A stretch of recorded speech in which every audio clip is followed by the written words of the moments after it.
Hello बच्चों, आज हम आपको बीएससी थर्ड ईयर में गैलीलियन ट्रांसफॉर्मेशन इक्वेशन को कंप्लीट करेंगे। गैलीलियन ट्रांसफॉर्मेशन इक्वेशन का हमने छोटा सा डेफिनेशन बताया था कल। आज हम आपको उसको कंप्लीट करेंगे। तो गैलीलियन ट्रांसफॉर्मेशन इक्वेशन में मैंने ये कहा था आपसे, गैलीलियन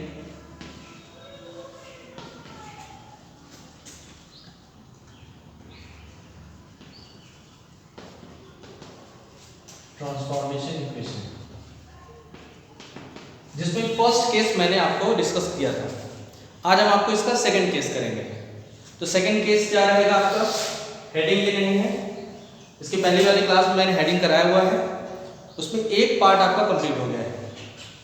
इसका सेकंड पार्ट है आपका, ये हेडिंग है आपका, ये हेडिंग रहेगा।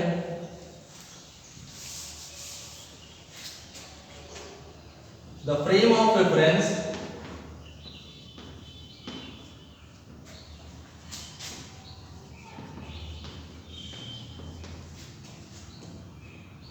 moving along y axis। अगर आपका फ्रेम ऑफ रेफरेंस किसके अलॉन्ग मूव करता है, y एक्सिस के अलॉन्ग अगर मूव करता है, ठीक है। तो इसके लिए फिगर क्या रहेगा, ये हेडिंग है आपका। तो आपको बताइए क्या है कि हमारे पास टू फ्रेम ऑफ रेफरेंस होते हैं। एक आपका फ्रेम ऑफ रेफरेंस यस होता है और इसका ऑब्जर्वर ओ है, ठीक है ना। ये एक्स एक्सिस, ये आपका वाई एक्सिस और ये जेड एक्सिस।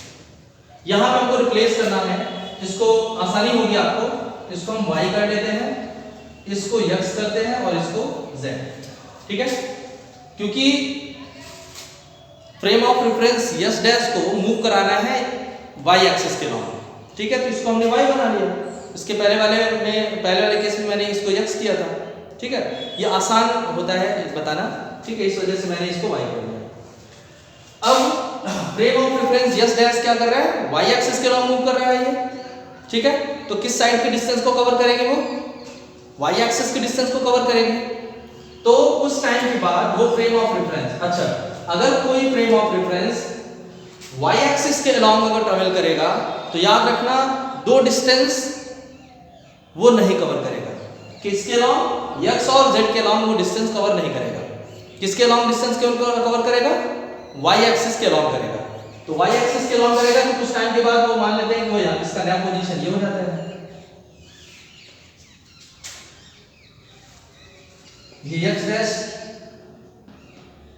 आपका, सॉरी, ये y डैश होगा, ये x डैश होगा और ये आपका z डैश, ठीक है।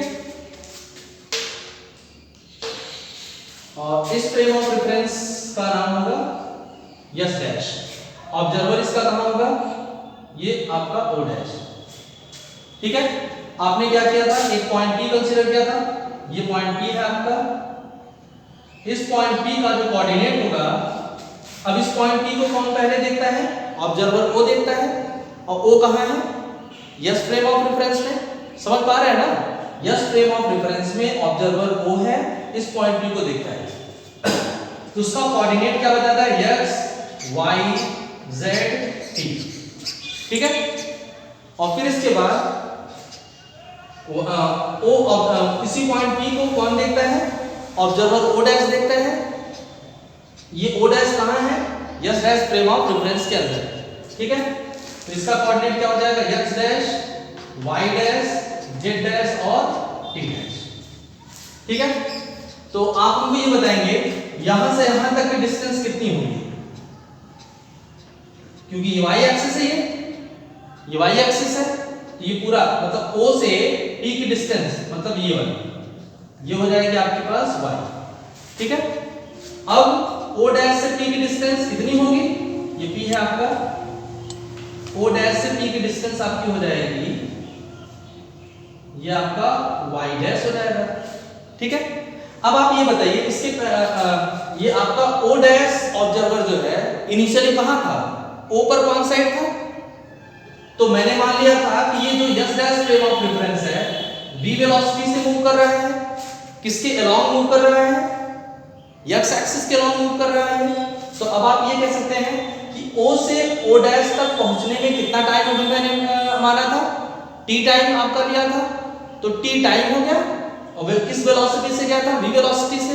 तो डिस्टेंस कितना हो जाएगा, तो velocity equals to distance upon time से डिस्टेंस कितना हो जाएगा, v into t, यानी O से O डैश तक की दूरी हो जाएगी v into t,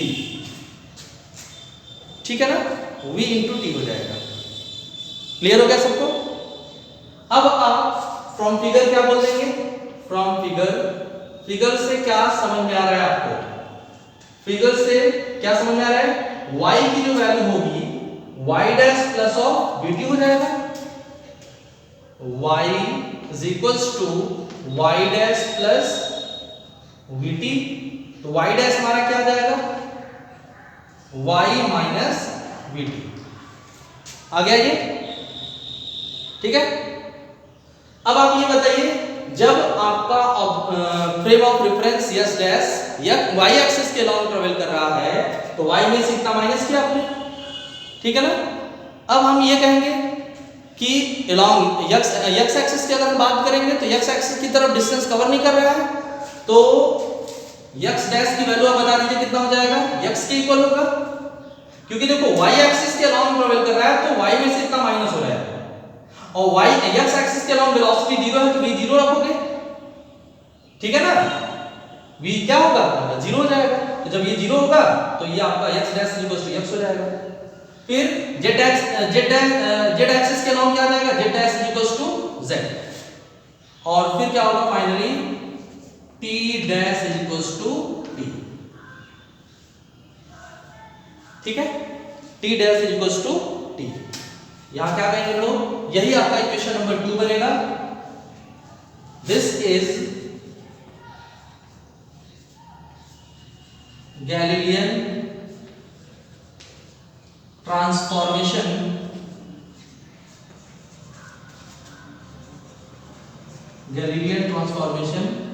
इक्वेशन, ये भी आपका क्या है, गैलीलियन ट्रांसफॉर्मेशन इक्वेशन है।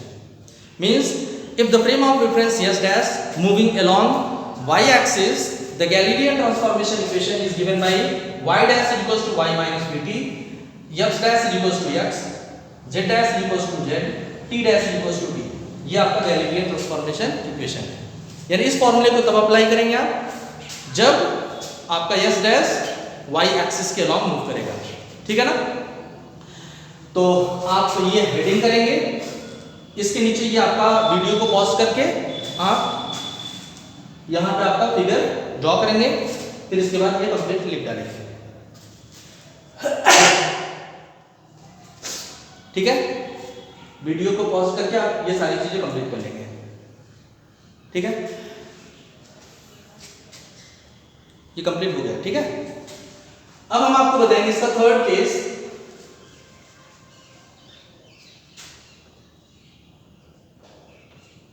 The frame of reference moving along z axis, ठीक है। तो सारी चीजें बिल्कुल एकदम सेम रहेंगी। ये जो आपका एक्सिस को चेंज करना है, ये जो x था फिर y था फिर इसको हम लोग z करेंगे, तो ये z डैश हो जाएगा। अब आप इसको x कर लीजिए, ठीक है, ये वाला इसको आप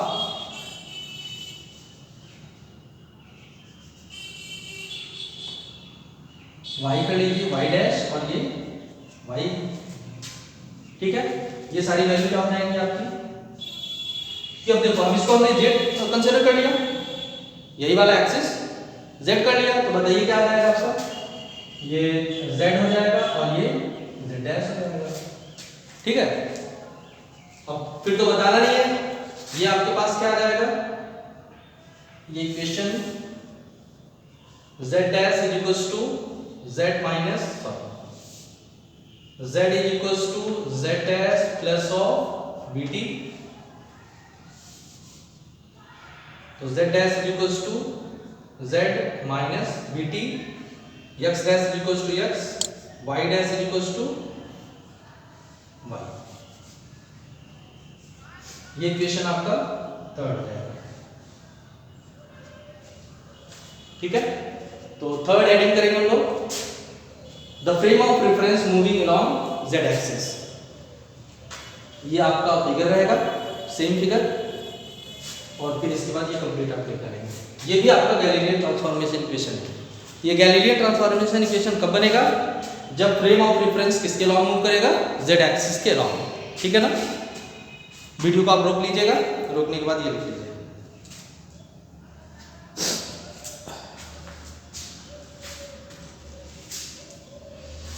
एक लास्ट इंपॉर्टेंट केस है। अभी तो आपने क्या किया कि अगर आपका frame of reference x axis के अलॉन्ग ट्रेवल करता है, फिर वाई एक्सिस के अलॉन्ग ट्रेवल करता है, फिर जेड एक्सिस यानी पर्टिकुलर डायरेक्शन आपने दिया। लेकिन अब क्या करेगा? यही s dash frame of reference, ये s dash frame of reference किसी भी डायरेक्शन में जाएगा।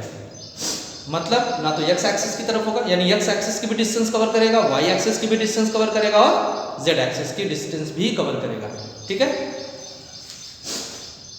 तो ये कंप्लीट कर लीजिएगा।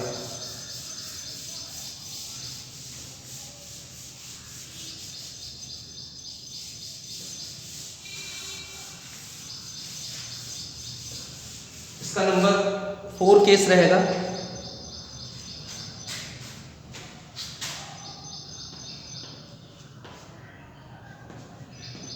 The frame of reference moving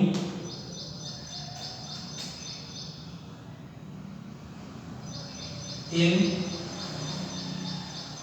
any direction, moving in any direction, ठीक है ना।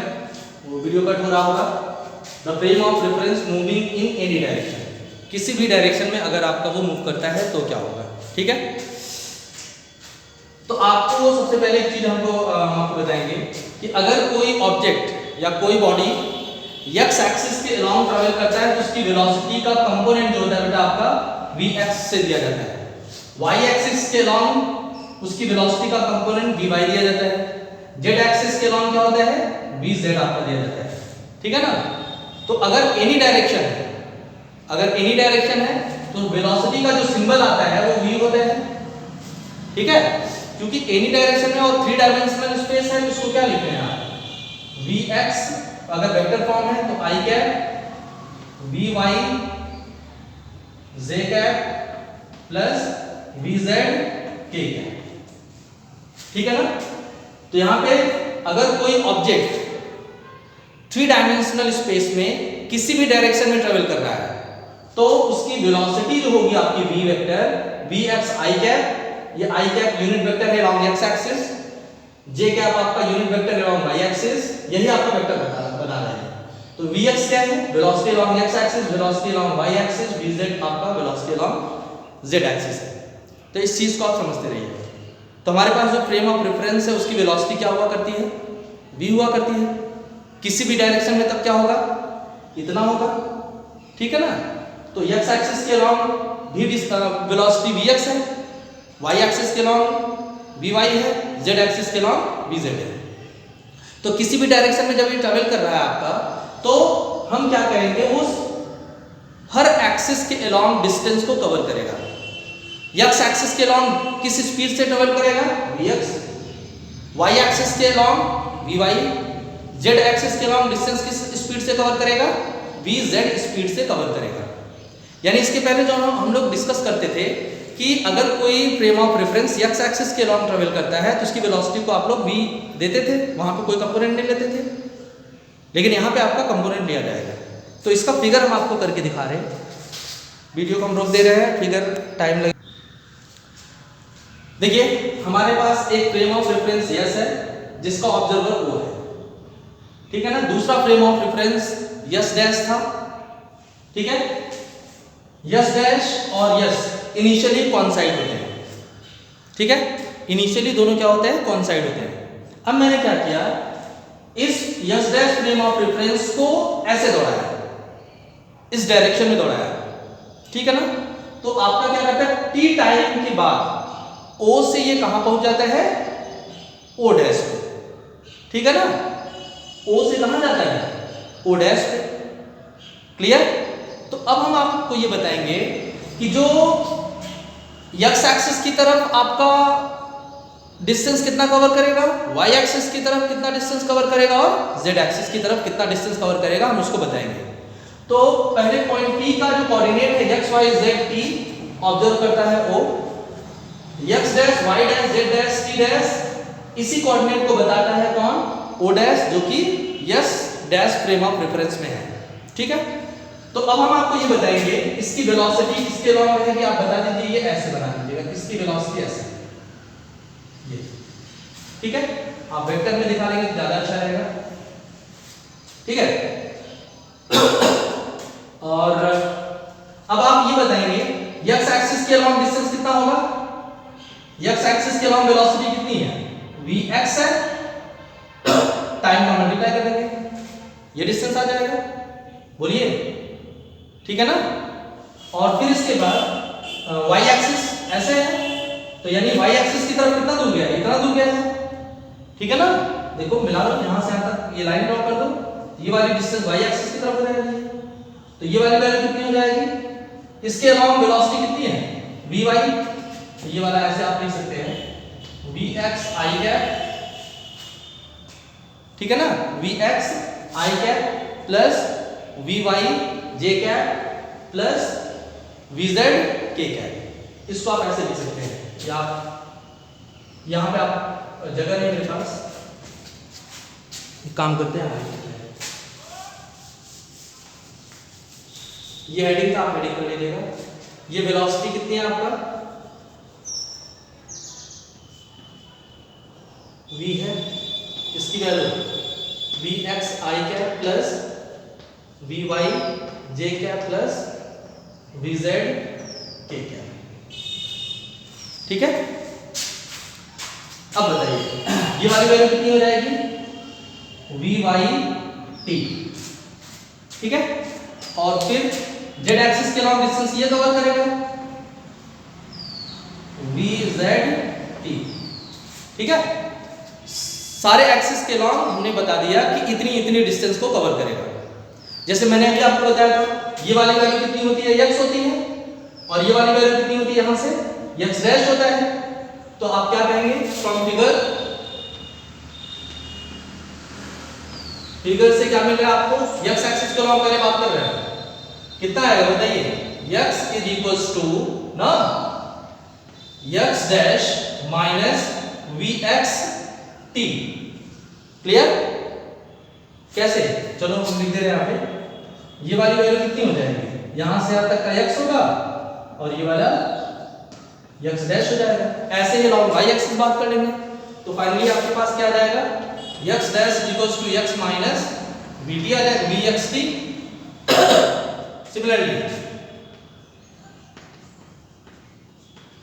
सिमिलरली y डैश की वैल्यू बता दो, y माइनस vyt, और z डैश इक्वल्स टू क्या आ जाएगा, z minus vzt and t equals to t dash equals to t। ये तीनों इक्वेशन जो बनेगा आपका, ये इक्वेशन नंबर 4 हो जाएगा। ठीक है, तो ये भी हमारा क्या है, दिस इज गैलीलियन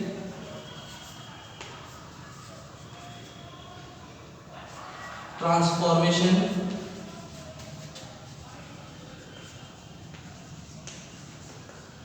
इक्वेशन।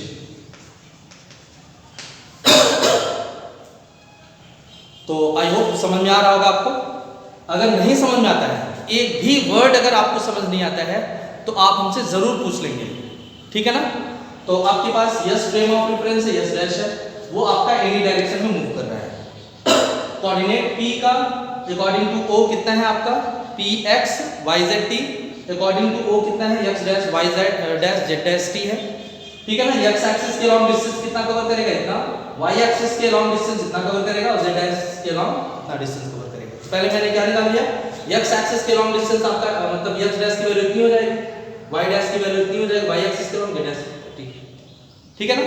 तो फाइनली आपने क्या समझा, ये सारे के सारे गैलीलियन ट्रांसफॉर्मेशन इक्वेशन थे। तो गैलीलियन ट्रांसफॉर्मेशन इक्वेशन क्या करता है, ये एक ऐसा इक्वेशन होता है जो आपका टू फ्रेम ऑफ रेफरेंस के कोऑर्डिनेट को रिलेट करता है। जैसे आप यहां समझे, x किसका कोऑर्डिनेट है, यस फ्रेम ऑफ रेफरेंस का, यस डैश किसका कोऑर्डिनेट है, y dash sorry yes dash frame of reference का, तो दोनों के बीच में ये रिलेशन हुआ। ये क्या है, x डैश किसका y डैश किसका कोऑर्डिनेट है, yes dash frame of reference का, ये किसका कोऑर्डिनेट है, यस फ्रेम ऑफ रेफरेंस का, दोनों के बीच में रिलेशन है। तो गैलीलियन ट्रांसफॉर्मेशन इक्वेशन एक ऐसा इक्वेशन होता है जो टू फ्रेम ऑफ रेफरेंस के कोऑर्डिनेट को रिलेट करता है। ठीक है ना, तो ये है आपका कंप्लीट गैलीलियन ट्रांसफॉर्मेशन इक्वेशन। ठीक है ना, तो आज के लिए इतना ही, दैट्स इट।